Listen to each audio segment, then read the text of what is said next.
Everybody, I'm Christopher Green. This is a Breaking Sunday report, September 16th, 2012. As I deliver this video, an armada of warships are playing war games, practicing for the upcoming Iran war. This includes naval vessels from the United Kingdom, the United States, other parts of Europe, out in the Strait of Hormuz. You know, it makes you wonder, would we be there warmongering if the biggest export of Iran was cocoa beans? You think we'd be there? Does it have anything to do with that black gold oil that we just love so much so we can fill up our SUVs and just basically use that blood money to continue to propagate the U.S. failed dollar policy, the petrodollar relationship, which is utterly worthless and soon will be worthless because of the quantitative easing policies that continue to be instituted by Ben Bernanke and people like Alan Greenspan. In fact, people always ask me, hey, Christopher,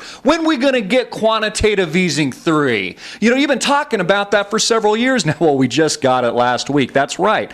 Another $40+ billion a month in funny money, monopoly money to buy the worthless American assets that don't have a buyer.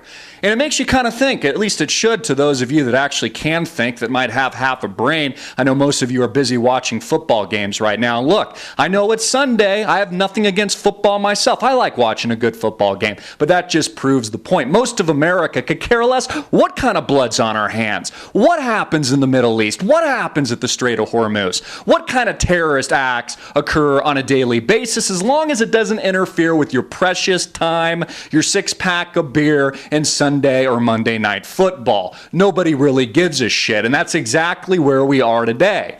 So as people like Prime Minister Benjamin Netanyahu deliver a video, some of you have probably seen, at least he's straightforward. I gotta give him a little bit of credit. At least he's straightforward with the American people and the people of the world, and he's clear about his intentions. He wants to blow up the crap out of Iran. He wants to start launching missiles and their arsenal of weapons right now. He said something to the degree that we need to give a red line to Iran, whatever that means. We need to give them a red line. So at least he's up front. At least it's not the Obama administration that pretends that they don't want a war with Iran, that pretend that all of this destabilization in the Middle East wasn't planned in the first place. When we see the maps and we see all these protests around the Middle East and all of these places, the same places, by the way, that the United States government has directly or indirectly, however you want to argue it, doesn't really matter. That's just playing semantics. We have been arming the terrorist organizations and insurgents in these areas forever.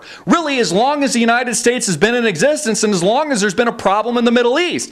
Perfect case in point is the LIFG, the Libyan Islamic Fighting Group, which is a known terrorist group according to the U.S. State Department. Yet the Obama administration, people like Hillary Clinton that called the innocent of Muslim video reprehensible, have been directly or indirectly, however you want to split hairs, funding and arming that terrorist organization with known ties to Al-Qaeda to overthrow people like Muammar Gaddafi and people like Bashar al-Assad in Syria. And now suddenly, when there is a pre-planned, in fact, we got this from saying that this was a pre-planned attack on the Libyan embassy. Remember, it was also the United States that helped Morsi become president and get into power, helped to overthrow Egypt in the first place and instill the Muslim Brotherhood. By the way, right when he took power, the first thing they wanted to do was institute Sharia law. In addition to that, they declared Israel and Prime Minister Benjamin Netanyahu their number one enemy and claimed their allegiance to Iran.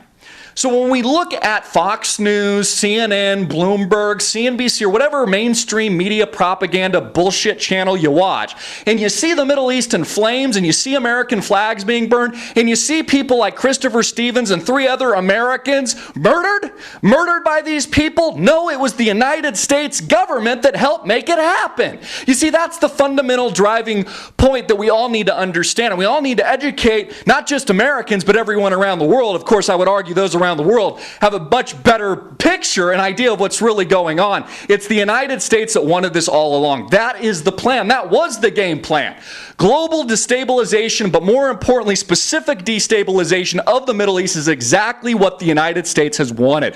But we always beat around the bush. Say, Obama, as part of his campaign in 2008, Hope and Change is going to end these wars. Put an end to the Bush wars in Iraq and Afghanistan. Didn't happen.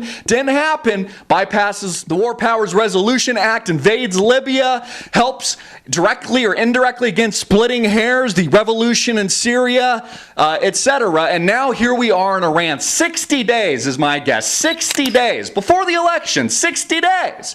Now remember, we were one of the first people to ever talk about this years ago. Years ago. A war with Iran is imminent. So people like to ask questions. Hey, Christopher, when is QE3 coming? Well, it just happened last week. When is this war with Iran coming? Coming very soon. Coming very soon. So you know what? It really is a piss off. It's very tearful, and it's angering to see people like Hillary Clinton blame a film. Blame a YouTube film for the riots in the Middle East. Blame that film for the death of Christopher Stevens. That film had nothing to do with any of the protests, any of the planned events in Libya that we had learned from the intelligence units over there. Any of that.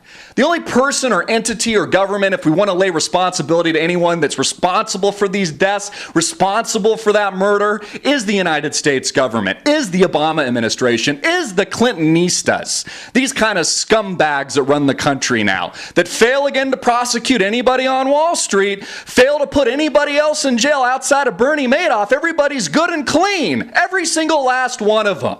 So expect more war, expect a continued deterioration in our economy, and as a byproduct of quantitative easing 3, that means pretty much the same thing we've been getting over the past few years. A rapidly destroyed dollar, the destruction of the US dollar, it means inflation, it means interest rates are going to be zero forever, and they're just blowing the biggest bubble that we've ever seen in the history of man, worse than 2008. And it's going to pop in all of our faces once again. But this time, in addition to it popping in our faces like it did in 2008, you know, destroying our hopes and dreams, destroying everything that this country is made of with bailouts and, you know, special interest handouts to people like John Corzine and Bank of America. Instead of that, we're going to get that, which will be 10 times worse than what we saw in 2008. But we will also be engaged in the greatest war America has ever seen since World War II. That's how bad it's going to be. That's how drastic it's going to be. But you see, the people of the United States and everyday Americans are going to be right on board, right behind this, because they're seeing images of American flags being burned. They're seeing people like Christopher Stevens be murdered. And we're going to point fingers at those terrorists. We're going to point fingers at Al-Qaeda. You know what? The United States didn't do a goddamn thing when they received intelligence 3 days prior to the attack on Libya, where they used grenade launchers and submachine guns to take these people down. This was planned. We got this from the Libyan leader himself, said it was a planned event from outsiders. Who are you going to believe, America? Who are you going to believe? Your president? You're going to believe people like Hillary Clinton that lied about Bill Clinton sticking a cigar at Monica Lewinsky's? Seriously, I'll probably have to bleep that out. Are you going to believe her? Those kinds of people? Those mobsters? The same people that, again, have failed to prosecute anybody on Wall Street since the collapse of 2008? Or are you going to believe the people of Libya? Are you going to believe the leader of Libya? Or maybe some third-party independent news agency like the one that you're watching? You choose, America. You decide. But the war is here. Next 60 days, expect an escalation. Expect that Prime Minister Benjamin Netanyahu, and more importantly, Barack Obama and the Clintons, get exactly what they've been begging for, exactly what they've intended all along, exactly what they're perpetrating and propagating on behalf of the power structure here in the United States and abroad. More war, more death, and more destruction. I'm Christopher Green. You've been watching Green Wave TV, alternative media television, and I just deliver the Daily Wave. Hard-hitting and in your face, America.